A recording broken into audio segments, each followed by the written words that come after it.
Hello everyone, once again welcome back to your batch Spoken English Zero to Hero. My name is Udisha and we have been discussing important vocabulary in your batch of late. और recently आप लोगों के doubt session में I get the chance to speak to a lot of the candidates. Now when I listen to you guys speaking, what I understand is that you are looking for vocabulary, as in you're looking for individual words. अब आप individual words जब आप use करते हो तो कई बार आपको उसमें उलझन होती है कि कौन सा वर्ड किस जगह पर ज़्यादा सूटेबल है, किस सिचुएशन में कौन सा वर्ड मुझे यूज़ करना चाहिए. तो ये जो आपका डाउट है इसको एक तरफ रखते हैं, लेकिन जब हम बात करते हैं तो हमारा जो चॉइस ऑफ वर्ड्स होता है वो कई बार बहुत बेसिक होता है. Like we end up choosing something very common जो कि बच्चे भी बोल रहे हैं. एंड एक और प्रॉब्लम जो मैं ऑब्जर्व करती हूँ डाउट सेशन में, that you guys don't pay attention to the words that I use. For example, अभी मैंने एक फ्रेज यूज किया है एंड अप. एंड अप का मतलब होता है फाइनली किसी चीज के लिए सेटल होना या फाइनली एक एक्शन लेना. So I ended up fighting with her, मतलब फाइनली मैंने क्या किया, उससे झगड़ा कर लिया. So I ended up teaching the same session twice. Finally मैंने क्या किया, सेम सेशन 2 बार पढ़ा दिया. तो फाइनली क्या होता है, क्या करते हैं, वो बताते वक्त हम एक फ्रेज एंड अप यूज करते हैं. And up, ended up, etcetera. लेकिन आप लोग सुनते नहीं हैं ध्यान से, और आपकी ये जो लैक ऑफ लिसनिंग है ये चीज दिखाई देती है जब आपका प्रोनाउंसिएशन गड़बड़ होता है, आपके वर्ड्स वही घिसे पिटे हैं. आप अच्छा, 1-2 कैंडिडेट से मेरी बात होती है तो मैं देखती हूँ आपकी स्पीड बहुत ज़्यादा है. So when you are talking to me you can definitely control your body language, you can definitely control your speed, and you can control your face. So if your hands are going too fast, if your words are running too fast, chances are you're going to be considered nervous. So I'm again reminding you all, do not be too fast. Try to take your time, take pauses, smile, interact, wait, and then talk. Don't just be running afterwards, or don't let your body control you. You control the body, okay?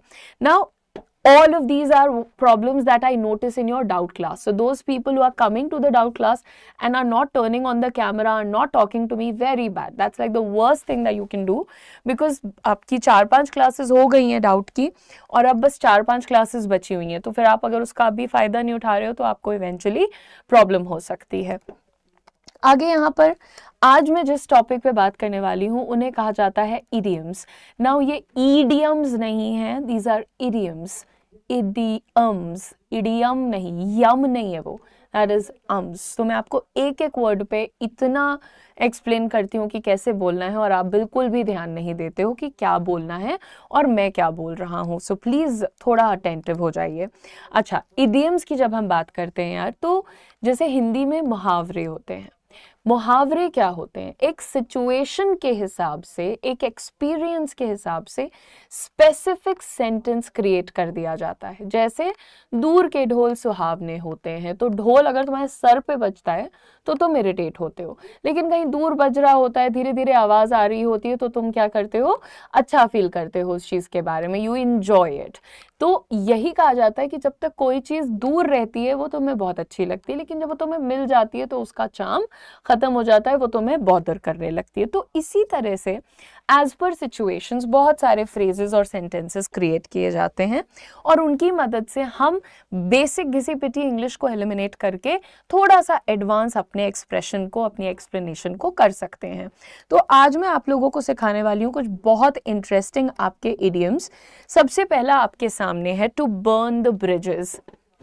देखो, अब burning bridges और इसका Hindi meaning, और यहाँ पर एक example मैंने दिया है. आपको ये ध्यान रखना है कि हिंदी मीनिंग भी आप समझो, at the same time you also have to focus on the usage, कि इसका इस्तेमाल कैसा हुआ है, इसको बोला कैसे है मैम ने. टू बर्न ब्रिजेस का मतलब होता है किसी से ताल्लुक खत्म करना, संबंध खत्म कर लेना, रिश्ते तोड़ लेना.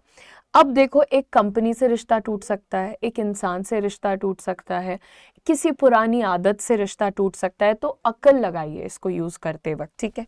यहाँ देखो, सबसे पहले मीनिंग देख लिया, अब कैसे मैंने यूज किया है। He burned bridges with his former colleagues when he left the company abruptly. Abruptly का मतलब होता है अचानक से, ये क्या है, एक एडवर्ब है, ठीक है। तो उसने अचानक से जब कंपनी छोड़ी तो तुरंत क्या किया, अपने कलीग्स के साथ सारे संबंधों को खत्म कर दिया। Moving on everyone, to chew the fat. Chew the fat का मतलब हो जाता है फालतू की बातें करना, लाइक illogical, unreasonable, जिसका कोई सेंस नहीं है। तो यहाँ पर we spent the evening chewing the fat and reminiscing about old times। reminiscing का मतलब होता है पुरानी बातें याद करना। सो आप कह रहे हो यहाँ पर हमने शाम को बिताया च्यूइंग द फैट, यानी कि बकवास करते हो। तो दोस्तों के साथ जब हम बैठते हैं तो कौन सा हम बड़ा पॉलिसीज बना रहे होते हैं, नहीं ना, हम क्या करते हैं, इधर उधर की फालतू बातें, हंसी मजाक, कुछ अच्छी यादें, उनको डिस्कस करते हैं। तो वही इन्होंने कहा, च्यूइंग द फैट, बकवास करते रहे, and reminiscing about old times, पुराने दिनों को याद करते हो। तो अगली बार अगर तुम्हें कभी किसी को ये कहना है कि अरे बस हम तो पुराने दिनों को याद कर रहे थे, we were just reminiscing about old days, old times, etc. Reminiscing पुरानी बातें याद करना, chewing the fat बकवास करना, तो जो हम खाली टाइम में करते हैं। To drop the bombshell, एक सेकेंड, मुझे ना कैमरा एडजस्ट करना पड़ेगा as usual, वरना ये कंटेंट छुप जाएगा।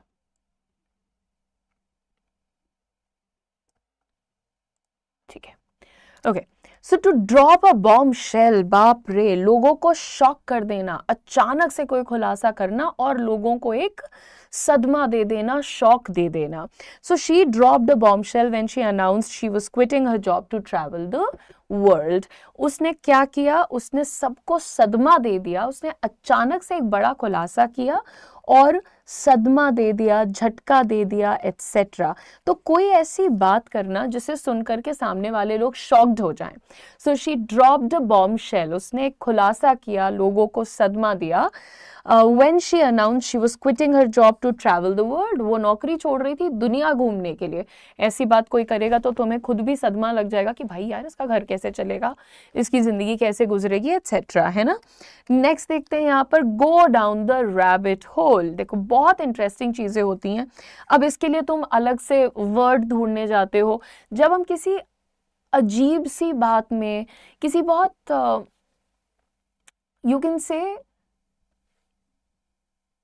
जब कोई चीज तुम्हें बहुत सरप्राइज कर देती है या फिर तुम्हें कोई चीज बहुत इंटरेस्टिंग लगती है, यू नो, तो उसके जब तुम डिटेल्स में चले जाते हो, जैसे मान लो अभी अगर तुम्हें कोई बताए इल्यूमिनाटी के बारे में, तुम सबने सुना होगा, कुछ ना कुछ तो सुनते ही रहते हैं हम। जब एक बार उसके बारे में कोई वीडियो सामने आता है तो धीरे धीरे आदमी क्या करता है, कई सारे वीडियोस देखने लगता है, वीडियो पे वीडियो खुल रहे हैं, वीडियो पे वीडियो खुल रहे हैं। तो इसी को हम कहते हैं going down the rabbit whole. अब कई बार होता है एक बच्चा जो है अंग्रेजी का एक वर्ड ढूंढता है, फिर उसकी एटमोलॉजी में जाता है, यानी कि ओरिजिन में चला जाता है, फिर वहां से वो एक के बाद अलग अलग वर्ड्स को जो है ढूंढता जाता है, पढ़ता जाता है, वेबसाइट खुल रही है। तो किसी एक इंटरेस्टिंग, अद्भुत, सरप्राइजिंग चीज के बारे में जब हम और जानते चले जाते तो कहते हैं यार आई just went down the rabbit whole, यानी इस चीज के बारे में तो मैं और जानता ही चला गया, या इसके बारे में और खोज मैं करता चला गया। So once you start researching conspiracy theories, देखो कॉन्स्पिरेसी थ्योरीज बहुत सारी हैं। जैसे लोग कहते हैं कि ऐसी भी बातें हैं कि ये जो दुनिया है भगवान ने नहीं, लोगों ने बनाई है और हम सब कुछ रोबोट्स वगैरह हैं, एटसेट्रा एटसेट्रा। तो ऐसी बहुत सी बातें हैं। बहुत सारे लोगों की कॉन्स्पिरेसी थ्योरी होती है कि चांद जो है वो कोई ऐसा नेचुरल एंटिटी नहीं है, दैट्स अ सैटेलाइट जिसको छोड़ा गया है, जो सबको देखता है एंड ऑल ऑफ दैट। तो ऐसी बहुत सी कॉन्स्पिरेसी थ्योरीज होती हैं, बॉलीवुड के बारे में, हॉलीवुड के बारे में, और एक वीडियो पे अगर क्लिक हो जाता है तो बस वहां से हम देखते चले जाते हैं। So once you start researching conspiracy theories online, it's easy to go down the rabbit hole. किसी चीज में बिल्कुल फंस जाना, उसमें खोते चले जाना, वहां पर आप कह सकते हैं I just went down the rabbit hole. आगे देखते हैं गाइज, नेक्स्ट हमारा इडियम है to jump the gun. Jumping the gun का मतलब होता है पहले, मतलब वेट नहीं करना। जैसे कुछ लोगों की आदत होती है, कोई चीज बस शुरू हुई है और वो कूद के सबसे आगे चले जाते हैं। तो ये कभी तुम पॉजिटिव भी बोल सकते हो, कभी नेगेटिव भी बोल सकते हो। कुछ लोग की आदत होती है कूद के सबसे पहले काम कर देने की। We shouldn't jump the gun on this decision, let's consider all the options first. इसमें जल्दबाजी मत करो। तो एक तरह से आप इसको जल्दबाजी करना किसी चीज में, ये कि हम सबसे पहले कर लेंगे। So stop jumping the gun, जल्दबाजी करना बंद करो, सोच समझ के डिसीजन लो। तो वही चीज एग्जाम्पल में कहा जा रहा है, we shouldn't jump the gun on this decision. इस निर्णय पे हमें कूद के नहीं आ जाना चाहिए, जल्दबाजी में नहीं आना चाहिए, हमें थोड़ा टाइम लेकर के आगे बढ़ना चाहिए। नेक्स्ट इडियम देखो, to keep your eyes peeled. कैसा, पील का क्या मतलब होता है? छीलना। लेकिन यहां पर कहा जा रहा है ओपन। देखो, अब आंखें बंद कर ली तो चिपक गई, अब इनको जब हम ऐसे छील देंगे, एक तरीके से खोल देंगे, तो क्या मतलब निकल रहा है यहाँ पर? आंखें खुली रखना, चौकन्ना रहना, सतर्क रहना। सतर्क रहने के लिए हम लोग यूज करते हैं इस इडियम को, और हम कहते हैं कीप योर आईज पील्ड।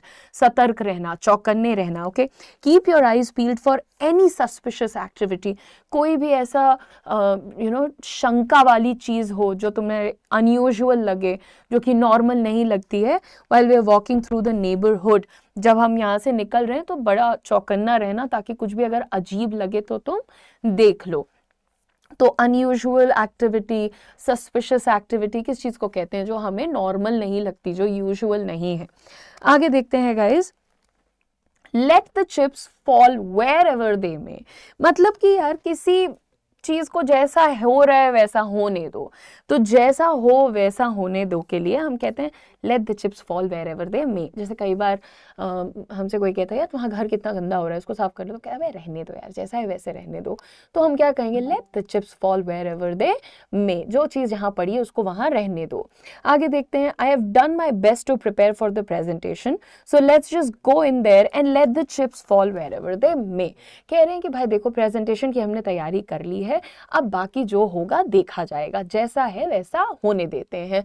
सो वही उन्होंने सेंटेंस में बोला है। आप भी अपनी इन बातों को जो जैसा है भाई रहने दो, let the chips fall wherever they may. जो होगा देखा जाएगा सेंस में भी हम इसको यूज कर सकते हैं। नेक्स्ट इडियम देखते हैं यहाँ पर, टू मिस द बोट। किसी अपॉर्चुनिटी का हाथ से निकल जाना। अगर एक अपॉर्चुनिटी हाथ से निकल जा रही है, अवसर आपका मिस हो जा रहा है, तो आप कैसे बोल सकते हो? ईडीएम के हेल्प से। I missed the boat, so I missed the boat on investing in that company and now their stocks have skyrocketed. Skyrocketed का मतलब होता है तेजी से बढ़ना। जैसे तुम ऑफिस लेट पहुंचे और तुम्हारे कलीग ने कहा अरे यार तुम लेट हो गए, तुम्हें पता है शाहरुख खान ऑफिस आया था। तो तुम बोलोगे अरे यार मेरे हाथ से तो मौका चला गया।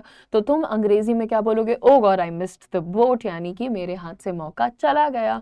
I missed the boat is equal to I lost the opportunity, but it's about sounding confident and new, not basic. सारी दुनिया जो बोल रही है वैसे ही आपको भी नहीं बोलना है, आपको थोड़ा सा अलग बोलना है।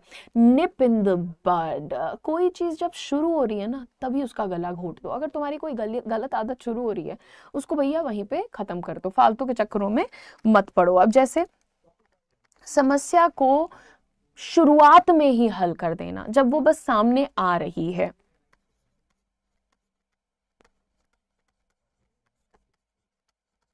ठीक है, तो अब जैसे तुम्हें लग रहा है कि यार मेरी ना एक बुरी आदत पड़ रही है, मैं बैठे बैठे उससे अपने बाल खींचती रहती हूँ, ऐसे से करती रहती हूँ।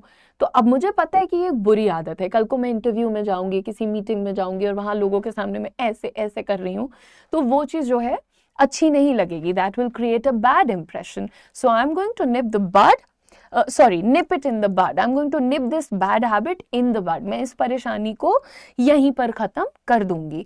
तो जब भी आप किसी भी प्रॉब्लम को बिल्कुल शुरुआत में, इनिशियल स्टेज में खत्म करते हो, तो आपको कहना होता है I'm going to nip it in the bud. Next देखते, अच्छा ऑप्शन देखो, एग्जाम्पल क्या है? He noticed the issue and decided to nip it in the bud. उसने परेशानी को या मुद्दे को नोटिस किया, ध्यान दिया और डिसाइड किया, निर्णय लिया कि भैया ये अभी शुरू हो रहा है और इसको मैं यहीं पर खत्म कर देता हूं। बिफोर इट एस्केलेटेड फर्दर, बात बढ़ना या बढ़ाना, दोनों तरीके से आप यूज कर सकते हो। भाई देखो, इससे पहले की बात बढ़े, so before it escalates, escalate का मतलब होता है इंक्रीज, टू गो अप। ज्यादातर हम इसको यूज करते हैं जब हम ये कहना चाहते हैं कि बात बढ़ रही है। Now moving on everyone. Oh God, pen गिरने वाला था। चलो ठीक है, नेक्स्ट हमारे सामने आउट ऑफ द वुड्स। देखो कितनी सिंपल सी बात है, जब हमारे सामने कोई चीज अचानक से सामने आ जाती है, लेकिन अचानक से सिर्फ सामने आना नहीं, मुश्किल से बाहर आना। वुड्स का देखो एक मतलब तो तुम जानते ही हो, ओके ये हैंग सा हुआ था भी, सही है, ठीक है। So out of the woods, देखो वुड्स का एक मतलब तो, वुड का मतलब बेसिकली होता है लकड़ी, ठीक है, वुड का मतलब लकड़ी। लेकिन बच्चे जब आप वुड्स लिख देते हो ना, तो ये मत सोचना कि लकड़ी को प्लूरल कर दिया, प्लूरल नहीं कर सकते हो। लकड़ी क्या है, मटेरियल है, मटेरियल नाउन प्लूरल नहीं होता। जैसे कि तुम आटा, दाल, चावल, तेल, ये सबको प्लूरल नहीं कर सकते। तो वुड्स अगर लिखा है तो इसका मतलब ही होता है फॉरेस्ट। फॉरेस्ट यानी कि जंगल। अब तुम सोचो कि अगर तुम किसी जंगल में चले गए हो तो वहां से निकलना मुश्किल होगा, क्योंकि जंगल में ऐसा तो है नहीं कि रास्ता बना होता है, वहां तो आदमी भटक सकता है। तो कोई अगर जंगल से बाहर आया है तो मतलब कि मुश्किल से सामने आना, मुश्किल से बाहर निकलना। After weeks of treatment the patient is finally out of the woods and on the road to recovery. Out of the woods, परेशानी से बाहर आ गया है।